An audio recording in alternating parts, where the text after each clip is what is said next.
بسم اللہ الرحمن الرحیم۔ بچوں، کل ہم نے آپ کی جو نصاب کی کتاب ہے اس کی 12 منتخب آیات میں سے پہلی 3 آیات کا ترجمہ اور اس کی تشریح پڑھی تھی، اور میں نے آپ کو یہ بات کہی تھی کہ تینوں آیات کا ترجمہ اور تشریح لکھنے کا جو طریقہ ہے اسے ضرور ملحوظ رکھنا چاہیے۔ آج چوتھی آیت پڑھنی ہے۔ چوتھی آیت کا عنوان ہے اللہ تعالیٰ کے ہاں عزت کا معیار۔ یہ آیت سورہ حجرات کی آیت ہے، آیت کا نمبر 13 ہے۔ اسے ہم پرچے میں یوں لکھیں گے: پہلی لائن میں جواب سوال نمبر 2، دوسری لائن میں آیت کا ترجمہ و تشریح، تیسری لائن میں اس آیت کا عنوان کہ اللہ تعالیٰ کے ہاں عزت کا معیار، چوتھی لائن میں اللہ تعالیٰ نے قرآن مجید کے سورہ حجرات آیت 13 میں فرمایا۔ اور پھر جیسا کہ پہلے بھی میں نے آپ کو ہدایت کی ہے، کوسچن پیپر سے آیت لکھنے میں کوئی حرج نہیں ہے، ضرور لکھیں، بہتر نمبر ملتے ہیں۔ انا اکرمکم عند اللہ اتقاکم، لفظی ترجمہ ہے انا کا معنی ہے بے شک، اکرمکم تم میں سب سے اکرم، اکرم کا معنی سب سے زیادہ عزت والا، انا اکرمکم تم میں سب سے زیادہ عزت والا، عند اللہ اللہ کے ہاں، عند کا معنی قریب یا نزدیک یا ہاں، انا اکرمکم عند اللہ اتقاکم تم میں سے سب سے زیادہ عزت والا اللہ تعالیٰ کے ہاں وہ ہے اتقاکم جو تم میں سب سے زیادہ متقی ہو۔ یہاں متقی اس شخص کو کہتے ہیں کہ جو اللہ تعالیٰ سے ڈرتے ہوئے اللہ تعالیٰ کے احکام کی، نبی علیہ الصلوۃ والسلام کے ارشادات کی خلاف ورزی نہ کرے اور گناہ کے کاموں سے ہر وقت اپنے آپ کو بچائے رکھے، ایسا شخص پرہیزگار ہوتا ہے، متقی ہوتا ہے۔ اور اتقاکم کا معنی ہے سب سے زیادہ متقی۔ تو اس آیت میں اللہ تعالیٰ فرماتے یہ ہیں کہ اللہ کے ہاں سب سے زیادہ اس شخص کی ہے جو تم میں سب سے زیادہ متقی ہے۔ اب بچوں، ہم جس دنیا میں رہ رہے ہیں یہ ہم سب کو معلوم ہے اور کوئی ڈھکی چھپی بات نہیں ہے کہ ہم نے اس دنیا میں عزت حاصل کرنے کے لیے کچھ معیار خود قائم کر رکھے ہیں۔ مثلا ہمارے ہاں عزت کا ایک معیار خاندان ہے، نسب ہے کہ فلاں خاندان کے بندے بڑے عزت والے ہوتے ہیں۔ عزت کا دوسرا معیار جو ہم نے خود بنا رکھا ہے وہ دولت ہے کہ اس بندے کے پاس دولت زیادہ ہے، سرمایہ دار ہے، پیسے زیادہ ہیں، لوگ اسے بڑی عزت کرتے ہیں اور عزت دیتے ہیں۔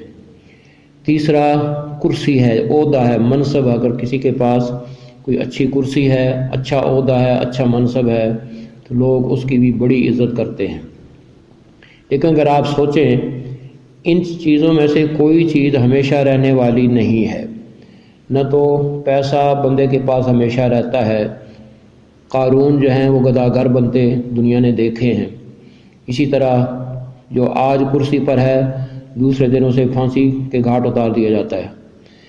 اس لیے اللہ تعالیٰ فرماتے ہیں میرے ہاں عزت کا معیار ان چیزوں میں سے کوئی چیز نہیں، نہ نسب ہے، نہ دولت ہے، نہ منصب ہے، نہ قوت اور طاقت ہے۔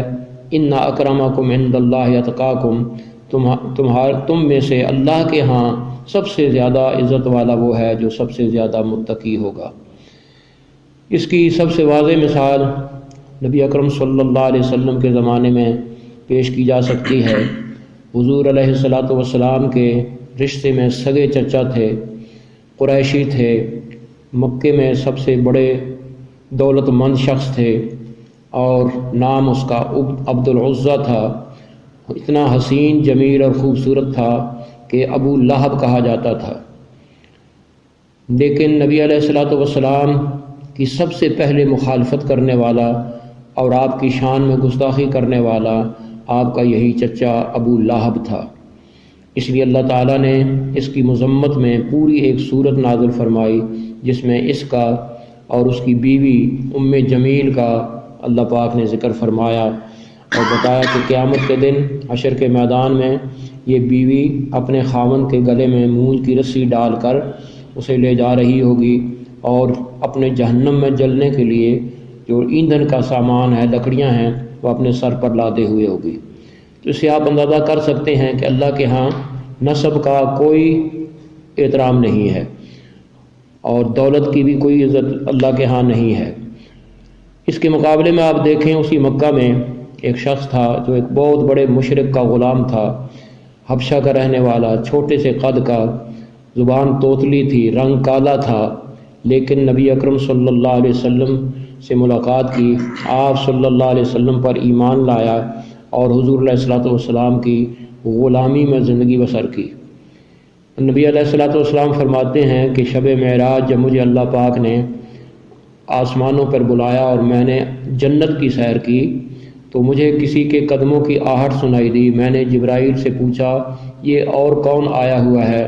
تو جبرائیل نے کہا آپ سے پہلے کوئی نہیں آیا اور آپ کے بعد بھی کوئی نہیں آ سکتا۔ یہ قدموں کی آہٹ آپ کے غلام بلال رضی اللہ تعالی عنہ کی ہے، جو چل تو مکہ کی گلیوں میں رہے ہیں لیکن ان کے قدموں کی آہٹ آپ کو جنت میں سنائی دے رہی ہے۔ نبی علیہ السلام نے اس بلال کو اپنی مسجد نبوی کا مؤذن مقرر کیا تھا۔